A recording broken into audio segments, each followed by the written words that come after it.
The night was clear, stars like diamonds scattered across the velvet expanse. 10-year-old David, gazing from his window, felt a strange pull, not a physical one. It was in his mind, a silent beckoning. His room, bathed in the cool light of the moon, seemed to shimmer. Then a blinding flash. David was gone. He found himself aboard a ship. It was unlike anything he'd ever imagined. Sleek, metallic, pulsing with an eerie blue light. Before him stood beings of pure energy. They crackled with power, their forms shifting like flames. Terror choked him. He was alone, millions of miles from home. He would never see his parents again. One of the beings approached. Its voice echoed in David's mind, a telepathic link. "Fear not, David. You are needed. The fate of your world hangs in the balance." David looked into the being's eyes, swirling vortexes of energy, and knew he had no choice. He was a pawn in a cosmic game, his life forever altered. The beings explained the true nature of human souls. They were not ethereal wisps, but complex structures of pure energy. Electricity, they called it. It flowed through all living things, but in humans, it burned brighter. This energy, this spark, was what gave humans consciousness, creativity, and the potential for greatness. David listened, his fear replaced by a strange fascination. He looked down at his hand, at the faint blue veins beneath his skin. Was that the electricity they spoke of? He felt a chill. The being spoke of a terrible truth. Humanity was blind to its own nature, blind to the danger it was in. Your technology, the being continued, its voice grave, it devours your essence. Each light bulb, each screen, it feeds on the life force of your people. David thought of the television in his living room, the computer in his school. Were they slowly draining him, consuming his soul? His world, once familiar, now seemed sinister, a trap disguised as progress. Earth, he learned, was not theirs alone.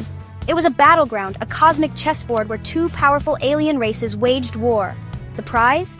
The souls of humankind. David struggled to grasp the enormity of it all. His life, his planet, it was all so insignificant in the grand scheme of things. Yet he was somehow caught in the middle of it. One race, the avians, were monstrous bird-like creatures with insatiable appetites. They fed on the energy of souls, growing stronger with each life they consumed. They had been manipulating humanity for millennia, whispering in the ears of inventors, pushing them towards technologies that would ultimately lead to their doom. The other race, the lumens, were beings of pure light, dedicated to preserving life and nurturing its evolution. They saw the potential in humanity, the spark of something truly special. They fought to protect them from the avians, to break the cycle of manipulation and consumption. The fate of his species, David realized, rested on the outcome of this ancient war. The avians were cunning. They had infiltrated human society, their influence subtle yet pervasive.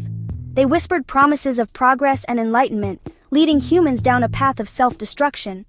The internet, smartphones, the constant bombardment of information, it was all part of their plan, to keep humans distracted, to keep them consuming.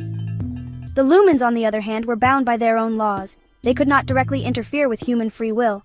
They could only guide, nudge, and hope that humanity would see the truth before it was too late. They were shepherds guarding their flock from unseen predators. David learned of the delicate balance between these forces.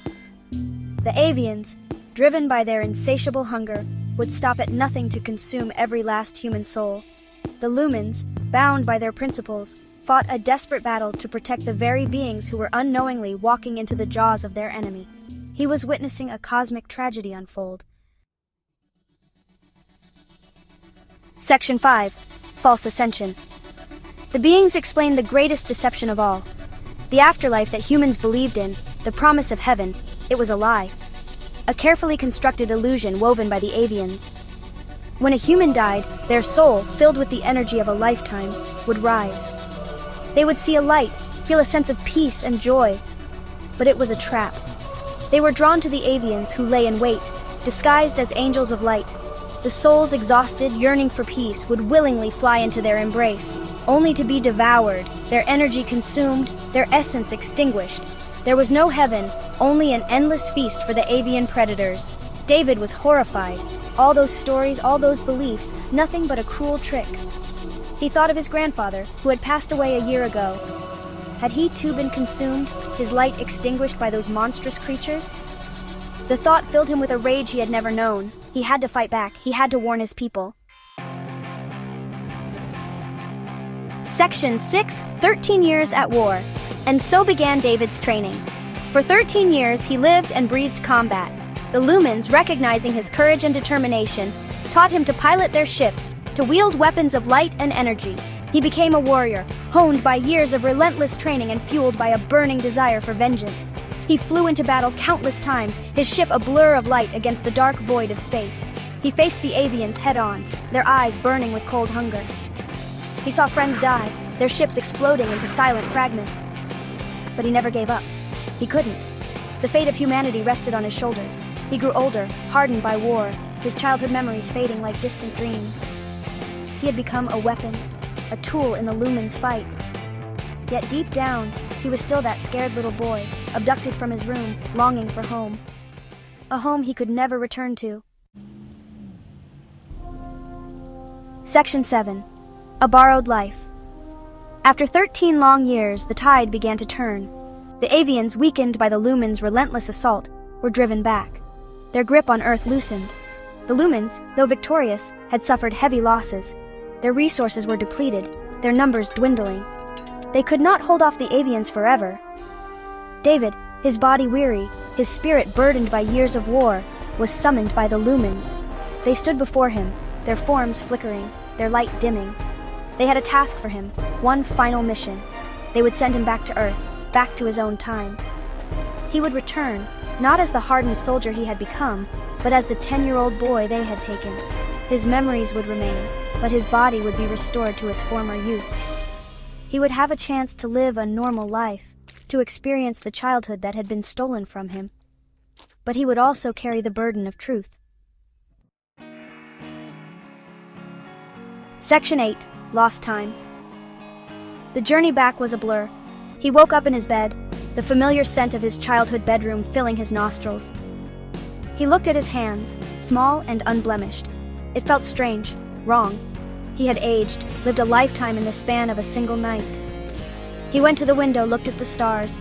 They seemed different now, colder, more distant. He was home, but he felt more lost than ever. 13 years of his life, gone. He had no family, no friends, no place in this time. He was a stranger in his own life. He carried the weight of the Lumens' warning, the knowledge of the avian threat. But how could he tell anyone?